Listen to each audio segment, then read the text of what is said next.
Hindi educational channel में मैं आपका स्वागत करता हूं। नमस्कार, मैं सुबोध पांडे। आज मैं आपके समक्ष दुष्यंत कुमार त्यागी द्वारा रचित कहाँ तो तय था चिरागा हर एक घर के लिए शीर्षक कविता से संबंधित एक वीडियो को लेकर उपस्थित हुआ हूं। मैं इस वीडियो के माध्यम से एक ससंदर्भ आलोचनात्मक व्याख्या आपके सामने प्रस्तुत करना चाहता हूं। इस बार कुछ ऐसे प्रश्न आ सकते हैं जिसका उत्तर या तो आपको 70 शब्दों में लिखने के लिए कहा जाएगा या फिर 100 शब्दों में लिखने के लिए कहा जाएगा।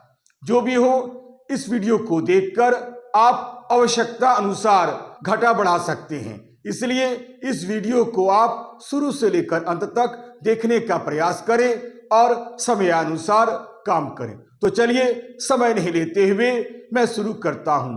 जी हां, ससंदर्भ आलोचनात्मक व्याख्या।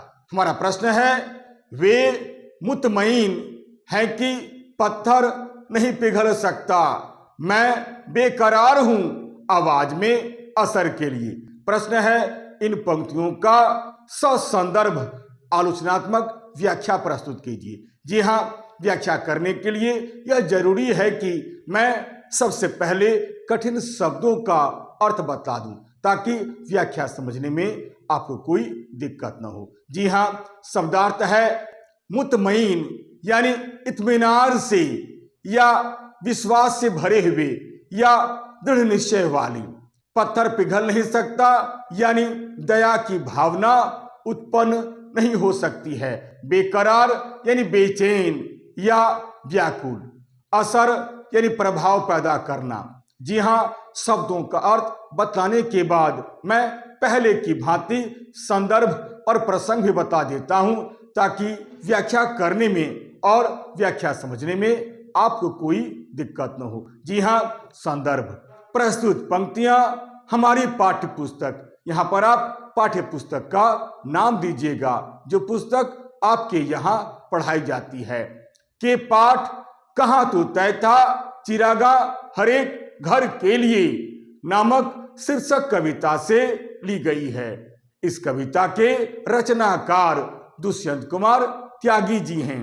दुष्यंत कुमार त्यागी हिंदी के एक बहुत बड़े कवि तथा एक सफल गजलकार हैं। जी हां, संदर्भ के बाद अब प्रसंग। प्रस्तुत कविता में कवि ने आजादी के बाद की स्थिति का बड़ा ही मार्मिक चित्रण किया है। साथ ही साथ कवि ने समाज में रहने वाले लोगों के अभावों और उसके प्रति लापरवाह तथा निष्क्रिय समाज को जगाने का प्रयास किया है। यह कविता इनकी लोकप्रिय पुस्तक गजल संग्रह साये में धूप से ली गई है। इस पुस्तक की रचना सन 1975 ईस्वी में हुई थी। यह कविता दरअसल कविता न होकर एक गजल है और इस कविता के माध्यम से कवि ने सत्ता पर बैठे हुए सत्ताधारी नेताओं पर एक व्यंग्य प्रस्तुत किया है। अतः यह कविता दरअसल कविता न होकर सत्ता पर बैठे हुए नेताओं पर लिखा गया एक व्यंग्यात्मक गजल है। आइए संदर्भ और प्रसंग बतलाने के बाद अब मैं व्याख्या प्रस्तुत करता हूं। पंक्तियां हैं, वे मुतमईन है कि पत्थर पिघल नहीं सकता, मैं बेकरार हूं आवाज में असर के लिए। मुतमईन यानी इत्मीनान से, विश्वास से भरे हुए, दृढ़ निश्चय वाली। पत्थर पिघल नहीं सकता यानी दया की भावना उत्पन्न नहीं हो सकती है। बेकरार यानी बेचैन या व्याकुल। असर यानी प्रभाव। कवि इन पंक्तियों के माध्यम से भारतवासियों की हताशा, निराशा और निष्क्रियता को देखकर हैरान हो जाता है। उन्हें बड़ा दुख होता है। यहां वे शब्द का अर्थ भारतवासियों के लिए है। कवि का मानना है कि आज भारतवासी अभावग्रस्तता का जीवन जीते जीते और अत्याचार सहते सहते धीरे धीरे आलसी, निकम्मे और भाग्यवादी हो गए हैं। वे हर अभाव को चुपचाप सह लेते हैं, वे हर अभाव को चुपचाप पी लेते हैं। वे किसी बात के लिए किसी से विरोध नहीं करते हैं।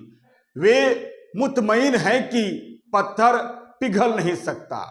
मैं बेकरार हूं आवाज में असर के लिए। कवि का यह मानना है कि आज भारतवासी यह मानने लगे हैं कि उच्च वर्ग के लोग बड़े ही हृदयहीन होते हैं।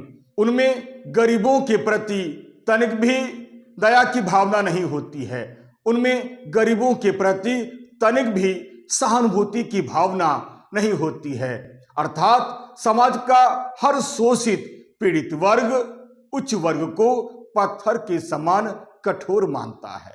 यही नहीं, समाज का हर शोषित पीड़ित दलित व्यक्ति अब पूरी तरह से यह विश्वास करके बैठा हुआ है कि सत्ताधारी लोगों के दिल बिल्कुल पत्थर के समान होते हैं।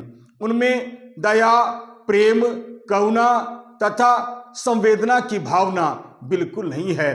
उनका हृदय बिल्कुल पत्थर के समान है। उनका यह भी विश्वास है कि उच्च वर्ग के लोग बिल्कुल पत्थर के समान कठोर, निर्मम और क्रूर होते हैं।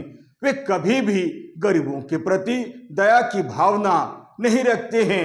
अब हमारा कुछ नहीं हो सकता है, हमारे कष्ट कोई नहीं दूर कर सकता है। अब अगली पंक्ति देखिए, मैं बेकरार हूं आवाज में असर के लिए। यानी कवि यहां यह कहना चाहते हैं कि यह सब देखकर मैं बहुत दुखी हूं। मैं समाज को बदलना चाहता हूं। कवि लोगों के दुख दर्द को दूर करना चाहता है, इसलिए उनकी सोई हुई आत्मा को झकझोरने का प्रयास करता है, उन्हें जगाने की कोशिश करता है। मैं बेकरार हूं आवाज में असर के लिए, यानी मैं बहुत ही बेचैन हूं। कवि का यह विश्वास है कि यदि आवाज में असर हो तो सत्ताधारी भी पिघल सकते हैं। अतः हमें हमेशा अन्याय व अत्याचार का विरोध करना चाहिए, न कि हाथ पर हाथ रखकर चुपचाप बैठे रहना चाहिए कि हमारे भाग्य में यही लिखा हुआ है। इसलिए कवि समाज में रहने वाले लोगों के दुख दर्द को दूर करने के लिए उनकी आवाज में शक्ति पैदा करना चाहता है। यानी कवि समाज में रहने वाले भिन्न भिन्न प्रकार के दुखी जनों की आवाज में शक्ति पैदा करने की कोशिश करता है, ताकि वह उठे और अन्याय के विरुद्ध लड़े और अपने अधिकार को प्राप्त करने की कोशिश करे।